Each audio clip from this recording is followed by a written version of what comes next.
Today, my nostalgic pick is the 1987 dark comedy Throw Momma from the Train, starring the extremely funny Billy Crystal and Danny DeVito. So let's get this thing started.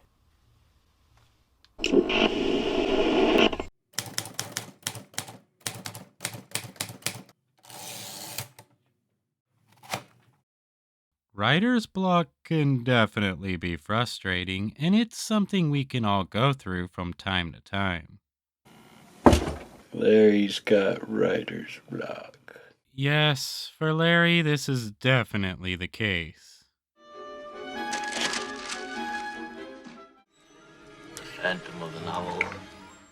Especially since his ex-wife has stolen his book idea and is now a big-time author. You instantly like Larry and hate her. I definitely hate her. And she didn't even steal my book. I mean, how can I not? Just look at her, sitting there so smugly on Oprah. Oh, well, Oprah, I mean, it's the story of my life. It's my life, Margaret. Thank you. Which is what you've been teaching us, to write what we know. 100 girls I'd like to pork. It's a coffee table book. The night was humid.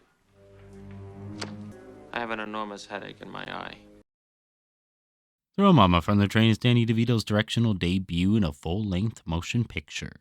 And man, what a debut to have. It's actually my favorite movie he's ever directed. As Danny DeVito would go on to direct a handful of films in his career, some of my favorites being The War of the Roses and Matilda. Owen has a special relationship with his mama.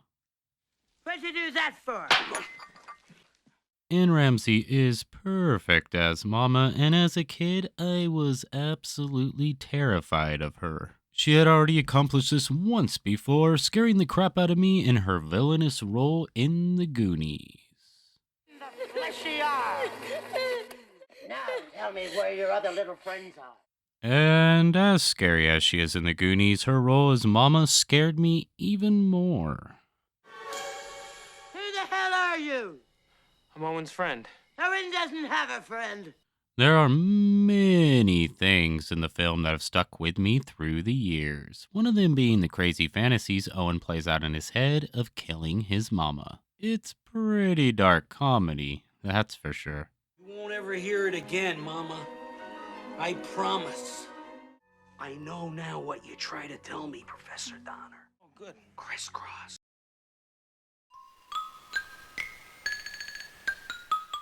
Throw Momma from the Train was inspired by Hitchcock classic Strangers on a Train, with a comedy twist, of course. It's Larry that suggests to Owen to go see a Hitchcock film to figure out how to write a mystery. And the movie Owen goes to see is Strangers on a Train, which, just like I said, is the film Throw Momma from the Train is inspired by. Small facts like that just make me happy. They swapped murders. Swap murders.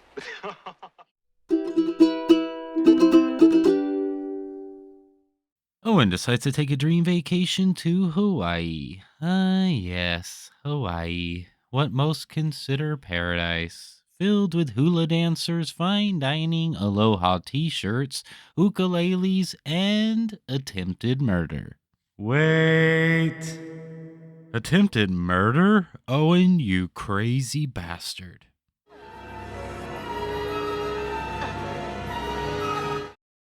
I handle writers, Larry, not artists. You go be an artist. Let the rest of the world make a living. Billy Crystal's real-life buddy Rob Reiner makes a small appearance in the movie as Larry's agent, well, his used-to-be agent. That same year, a Rob Reiner directed film came out called The Princess Bride, which of course had Billy Crystal playing the classic character Miracle Max. Well, you're at it. Why don't you give me a nice paper cut and pour lemon juice on it? We're closed. And 2 years later, in 1989, another Rob Reiner film would come out starring Billy Crystal as Harry, in the romantic comedy When Harry Met Sally. Just friends. I thought you didn't believe men and women could be friends. So where does it leave us? Harry, goodbye. This was a pretty cool little time period where the two friends got to work together. This may be a tad bit disturbing, but we've just signed your wife on as a client. Get me a doctor, Joe. Well, Owen, of course, didn't kill Larry's ex wife, but she did fall overboard and goes missing. This is when Larry receives a call from Owen claiming he has killed his ex wife. Larry quickly realizes he has no alibi. After being dropped by his agent, he spent all night getting drunk on a rock. But Larry does have one last hope. He's seen his friend Lester earlier in the day, but just as quickly as Larry gained hope for an alibi, the stewardess Lester is sleeping with kills it by blowing giant holes in his alibi. And this is when we get to what I like to call my favorite part of the movie. That's right. For some reason, this little scene where Larry goes to Beth's house, you know, the woman Larry is sleeping with, and tries to explain his predicament, is just hilarious to me. What did you say to him? Don't kill my wife, wink wink? I don't like your tone.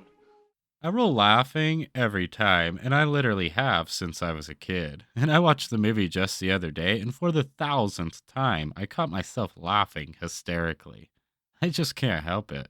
This is just some funny stuff right here. Margaret is dead. I have no alibi, and you're mad because I've upset your stomach. One little murder, and I'm Jack the Ripper. Realizing he has nowhere to go, Larry goes to stay at Owen's house. Yeah, that's right. Go stay with the person you believe has killed your ex-wife and is going to let you take the fall for it. Yeah, nothing could go wrong here. It's not like Larry's in danger of some type of physical harm. Lied to me.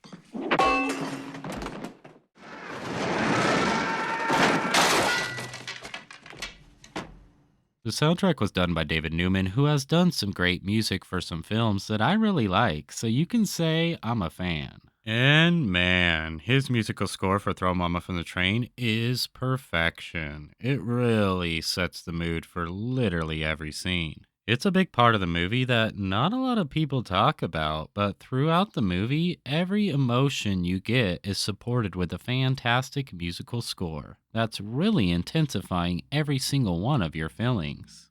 There's only one part towards the end of the film that actually has the train in it, so I guess you can say the mama made it in the movie more than the train did. I guess that's why she comes up first in the title. Ha ha ha. Real funny, smart guy. And no, although Larry thinks briefly about throwing Mama from the train, he decides to save her instead. I'm not trying to kill him, I'm trying to save you, Toad! After the train incident, time has passed, and Larry finds out that Margaret is still alive, and this helps him get over her. I mean, she's rescued by a fishing boat. The woman is priceless. You gotta love this woman.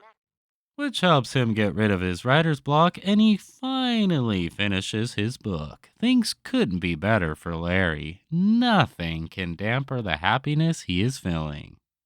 Or is there? You wrote a book called Mama and Owen and Owen's friend Larry? I can't breathe. That's because I'm choking you, you moron. Hate makes you impotent, love makes you crazy. Somewhere in the middle you can survive. Yeah, it's cryptic.